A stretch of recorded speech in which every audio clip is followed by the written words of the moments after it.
Kasama niyo ba si Vicky sa galaw today? Yes, I was with Vicky today. Actually, it was a very cheerful and lively visit today because syempre, nakitaan sa mong papa yung mga girls. Actually, as we entered the room, nandun na siya. He was early today, maybe because alam niyang kami dalawa yung bibisita. So, he was early today and nakatalikod siya. So, pagpasok namin nakatalikod na. I shouted, "Dada Rudy!" Tapos paglingon niya, ayun, nakasmile. And then, syempre, nagbeso kami, nagmano, naghug. And then, sabi niya, "My little girls."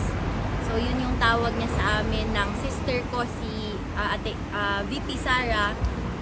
Little girls niya daw. So, today, medyo mahaba yung kwentuhan. And he was, ayun, bumalik yung pagka-humorous niya nung kaming dalawa yung nandun. And he was even, you know, joking around kasi may microphone dun, tinatabunan niya, tapos ganyan na naman.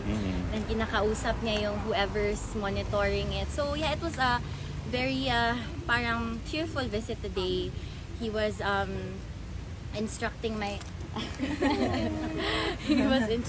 sister and I kung ano yung mga bilin niya sa amin, and he had messages for the family, of course. And ayun, binalita ng sister ko na all of you are here today to, of course, again, show your unwavering support to him. And ayun, of course, nagpapasalamat si PRRD to each and every one of you. Also, I want to relate to you my sister's VP Sara's message for you. Ito yung tinext niya. Okay, so mga kababayan, PRRD has requested that all 4 children visit him at the same time. Veronica will be the one to give the Thanksgiving message to the supporters in Duterte Street and provide updates, as this is her scheduled turn to visit, and I am here only upon PRRD's special request that I spend time with my siblings, especially Veronica. Daghang salamat, Sara Duterte. So, yan yung mensahe niya. Syempre, I understand also that medyo hectic yung schedule niya, so she can only be there for that. But ayun, pinapaabot niya yung pasasalamat niya sa inyong lahat. Yung mga habilin po niya, yung mga hindi masyado personal, what can you share sa mga habilin na hindi naman personal masyado? Yung mga ano lang, he gave fatherly advice to my 2 brothers, to Manong Pulong, Congressman Pulong, na yung mga fatherly advice na, you know, steady lang, take it easy, relax lang. And kay Vice Mayor Sebastian, relax lang, slow down, ganon. So yung fatherly advice, binigyan niya kami. And of course, nagbilin siya na okay, yung mga apo ko, whenever they can visit, please let them visit. Okay. And kasi ano daw, of course, he feels lonely talaga. But I think that my sister and I visiting him today really gave him the, you know, the additional push and the grit that he needed to, you know, keep moving forward, to keep fighting. Because if only you know, at this point, he's not fighting for himself anymore. He told us na I'm old and I believe that I've fulfilled my duty and I'm done. So the only reason I am here, the only purpose I have left is you, my children. Yun kasi, I think that kind of speaks to what kind of father, leader, and person he is na tayo, kami, also his children, tayo yung rock niya. We are his rock, we are his anchor. We are what keeps him going, what keeps him steady, and what keeps him strong. Meron ba sila na pag-usapan ng current affairs at you can share with us? Current affairs, ang dami. Kasi since nag-uusap sila, so may time na ako na nanahimik lang ako, and then nag-hug lang ako sa kanya. Magkaharap kasi sila ni VP, tapos ako yung nasa tabi niya. I think pinag-usapan nila yung current state of Davao pa rin, and he's very proud of Vice Mayor Baste, sila Kong Pulong, Kong Omar, and si Rigo, si Councilor Rigo, acting Vice Mayor ngayon. Pinag-usapan nila yung development of Davao and of course of the Philippines. Philippines kung kamusta na ba, kasi kamusta ba yung mga tao, kamusta yung mga Filipino, are they okay? Kasi, well, he's not president anymore, so hindi na ganun kalaki yung magagawa niya, but he's always, he reassured us na the Filipino people, are always on his mind. Yun pa rin yung iniisip niya until now.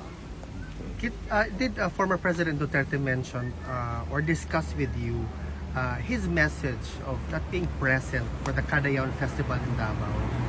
He misses Cadayawan, that's for certain. He misses Cadayawan.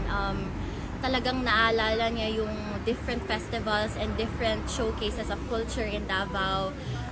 Kasi iba-iba yan yung mga parade from the pageant. So he misses his city and he misses Davao City, and sabi niya balang araw one day makabalik din siya.